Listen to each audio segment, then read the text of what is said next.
श्री शिवाय नमस्तुभ्यम। हम सबको पता है कि सावन का बहुत ही पवित्र महीना चल रहा है और आ गई है सावन महीने की चतुर्थी तिथि, जो कि इस महीने को और भी खास और भी विशेष बनाती है। अगर आपके लाइफ में बहुत ज़्यादा प्रॉब्लम है, बहुत ज़्यादा कष्ट हैं, अब वो कष्ट चाहे धन को लेके हो, व्यापार हो, नौकरी हो, कर्ज हो, रोग हो, कैसा भी कष्ट है ना, बस आपको गेहूं के दाने का एक छोटा सा उपाय करिएगा। इस चतुर्थी तिथि पे बरसों पुराने आपके जो कष्ट होंगे वो सारे खत्म होंगे, जो कि पूज्य गुरु जी की कथा से सुन के बहुत अच्छे से बताऊंगा। जितनी भी स्त्रियां, जितनी भी मां बहनें इस उपाय को देख रही हैं, आप सभी को अपने परिवार के लिए इस उपाय को करना, ठीक है ना।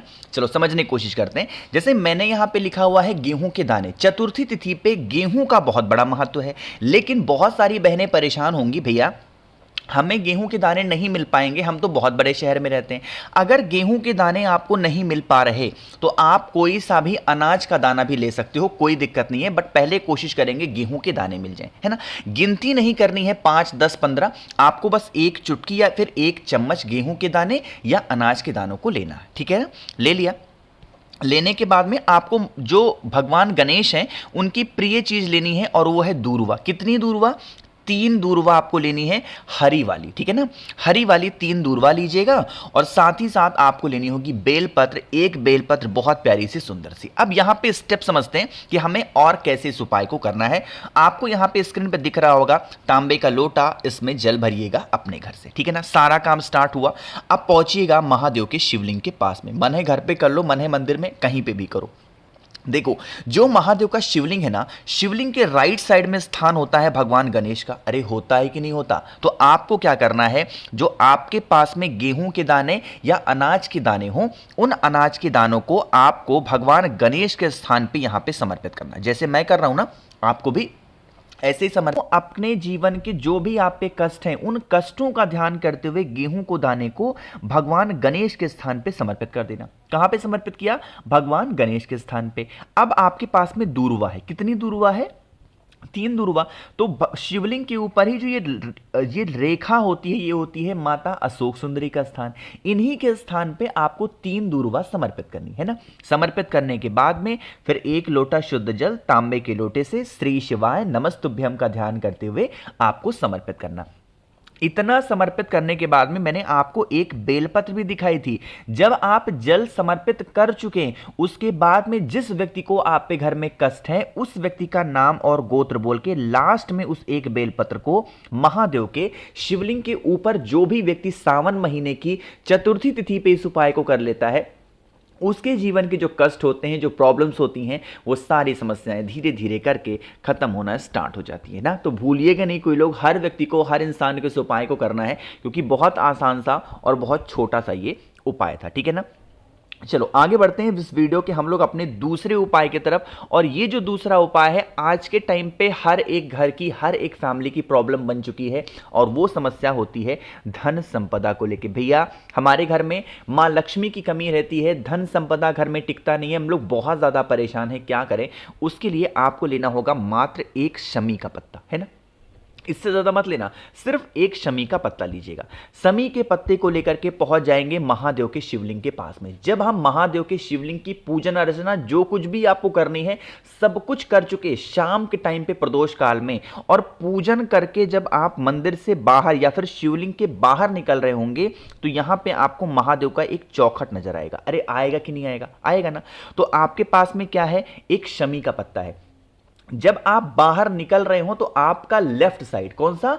आपका लेफ्ट साइड कोई सा भी हो, आपको उस 1 शमी के पत्ते को यहीं पे शिवलिंग के पास में, मतलब जो चौखट होती है वहां पे रखना होगा, ठीक है ना। शमी के पत्ते को रख दिया।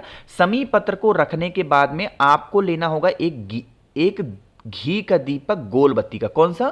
घी का दिया गोल बत्ती का। उसी शमी पत्र के बगल में मयूर ध्वज का नाम लेकर के जो भी व्यक्ति सावन महीने की या फिर किसी भी चतुर्थी तिथि पे शाम के टाइम पे प्रदोष काल में शमी पत्र के बगल में महादेव की चौखट पे लगा देता है, उनके घर में कभी पैसों को लेके कमी नहीं हो सकती। हमेशा मां लक्ष्मी का वास आप पे घर में बना हुआ होगा, ठीक है ना। बस एक ही चीज का ध्यान रखना है कि जब आप उस दीपक को जला रहे हो, प्रज्वलित कर रहे हो, तो आपको मयूर ध्वज भगवान का नाम लेना है। और जब आप शिवलिंग की पूजा करके बाहर निकल रहे हो, तो आपके लेफ्ट साइड में उस दीपक को प्रज्वलित करना। बस इसी 2 चीज का ध्यान रखिएगा। कभी भी आप पे घर में धन संपदा को लेके कोई कमी नहीं हो सकती, हमेशा मां लक्ष्मी का वास आप पे घर में बना हुआ होगा। ठीक है ना, करिएगा। तो यहां पे हम लोगों ने अपने 2 उपाय की बात कर ली है। आगे बढ़ते हैं अब इस वीडियो के हम लोग अपने तीसरे उपाय की तरफ। बहुत फेमस यह चतुर्थी तिथि का गुरु जी की किताब में लिखा हुआ उपाय है पंचतत्व में। अगर इस उपाय को आपने कर लिया, जीवन बदल जाएगी आपकी। क्या फायदे हैं बताऊंगा तब जब आप सभी लोग करेंगे वीडियो को लाइक, और मेरे जितने भी भाई बहन आवाज मेरी पहली बार सुन रहे हैं चैनल को जरूर सब्सक्राइब करेंगे। ठीक है ना। देखो, सबसे पहले फायदे बताने से पहले आपको बता दूं, इस उपाय का सबसे अच्छी बात यह है कि आप इस उपाय को अपने घर पे भी कर सकते हैं, कहीं बाहर भी नहीं जाना, चाहो तो जा सकते हो या फिर घर पे करो। ठीक, सबसे पहले बात करते हैं इस उपाय के बेनिफिट क्या हैं। जैसे मान लीजिए कि आपके घर का कोई भी सदस्य है, चाहे आपके हस्बैंड हो, आपकी वाइफ हो, आपके बच्चे हो, माँ बाप हो, भाई बहन हो, घर का कोई भी सदस्य है ना जो गलत संगति में चला गया है ना, और वो आपको चाहिए कि वो सही दिशा में आ जाए, हमसे प्रेम करें, घर वालों से प्रेम करें, घर में एकता बना के रखें। आपको लेना होगा 2 सुपारी। ठीक है ना, सिर्फ और सिर्फ 2 सुपारी आपको लेनी है। और हाँ, सुपारी 2 तरीके की आती है, एक खाने वाली, एक पूजा पाठ वाली। तो आपको मार्केट से पूजा पाठ में इस्तेमाल करने वाली सुपारी को लेना। ठीक है ना, ले लिया। लेने के बाद में आपको जाना होगा महादेव के शिवलिंग के पास में। ठीक है ना, चाहे अपने घर पे कर लो, मंदिर में कर लो, कहीं पे भी कर सकते हैं। कितनी सुपारी है आपके पास में? 2 सुपारी। ठीक है ना, जो एक सुपारी होगी वो महादेव के ही शिवलिंग के ऊपर आपको समर्पित करना है, आपको महादेव का ध्यान करते हुए। ठीक है ना, हो गया। दूसरी सुपारी जो शिवलिंग पे जलाधारी होती है, जिसको हम लोग कटी भाग बोलते हैं, माता का हस्तकमल, जहां से शिवलिंग स्टार्ट होता है उस स्थान पर आपको दूसरी सुपारी समर्पित करनी है। और जब यह दोनों सुपारी आप समर्पित कर रहे हो तो उस व्यक्ति का नाम और गोत्र जरूर बोलेंगे जिस व्यक्ति को गलत संगति से आपको वापस लेकर के आना है। फिर आपकी मर्जी है जल चढ़ाएं या ना चढ़ाएं, लेकिन यह 2 सुपारी आपको जरूर समर्पित करनी है। जो भी व्यक्ति चतुर्थी तिथि पे 2 सुपारी का ये उपाय कर लेता है, उस व्यक्ति का नाम और गोत्र बोल के वो व्यक्ति आप पे घर में वापस जरूर आता है, जो गलत दिशा में चला गया है, गलत संगति में चला गया। ठीक है ना, करके जरूर देखेंगे। तो यहां पे हम लोगों ने बात कर ली है अपने 3 उपाय की। एक सबसे आखिरी और बहुत छोटे से उपाय की बात हम लोग करने जा रहे हैं, बहुत ध्यान से सुनिएगा। देखो, आपको लेना होगा इसके लिए लाल चंदन। लेकिन बात करते हैं कि भैया इस उपाय से हमें फायदा क्या होगा। जैसे मान लीजिए आपके घर में कोई भी व्यक्ति ऐसा है जिसकी बीमारी खत्म नहीं हो पा रही है, या फिर कोई भी ऐसा व्यक्ति है जिसकी इच्छा पूरी नहीं हो पा रही है, तो आप इस उपाय को जरूर करेंगे, है ना। उसके लिए आपको लाल चंदन लेना। लाल चंदन को छोटी सी कटोरी में लेकर के इसका बहुत ही गाढ़ा सा टाइट सा पेस्ट तैयार कर लेना। ठीक है ना, गाढ़ा सा पेस्ट बनाना। और पेस्ट बनाने के बाद में आपको जरूरत होगी इस तरीके से एक बेलपत्र की, बहुत प्यारी सी सुंदर सी। मेरी बात बहुत ध्यान से सुनिएगा, ठीक है ना। आपको इस बेलपत्र पे 3 बिंदियां लगानी है। सावन की चतुर्थी तिथि है तो वो 3 बिंदियां 3 नामों से लगानी है। बात समझिएगा। जो सबसे पहली बिंदी लगाओगे भगवान गणेश के नाम की लगाएंगे बेलपत्र के बड़े पत्ते पे। ठीक है ना, एक बिंदी कहां लगाओगे?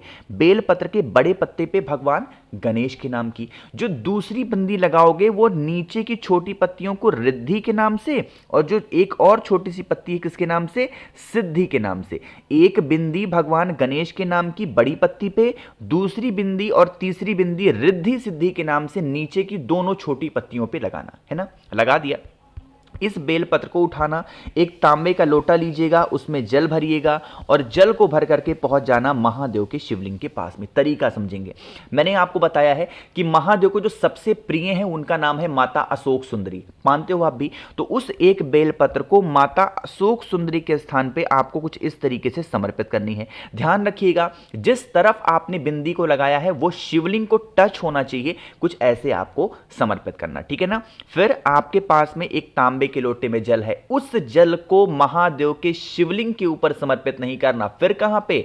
माता का जो हस्त कमल होता है जिसे हम कटी भाग बोलते हैं, यहीं पे गोल गोल गोल गोल आपको समर्पित करना है उस जल को। यकीन मानिए जो भी आपके जीवन में तकलीफें होंगी, बीमारी को लेके, मनोकामना को लेके, वो शिव शंभु भोलेनाथ, मां पार्वती और पूरी जरूर कर देंगे। ठीक है ना, करके देखेंगे। तो मैंने कोशिश की है आप सभी को बहुत ही विस्तार से हर एक चीजों को अच्छा समझाने की। वीडियो पसंद आई हो लाइक करिएगा। कुछ पूछना है, नहीं समझ में आया, नीचे कमेंट सेक्शन में पूछें। मेरे जितने भी भाई बहन आवाज पहली बार सुन रहे हैं चैनल को सब्सक्राइब करिएगा। और हाँ, अगर आपको मुझसे बातें करनी है तो आप हमें इंस्टाग्राम पे फॉलो कर सकते हैं। उसके लिए सर्च करिएगा द नेचुरल प्लैनेट 108।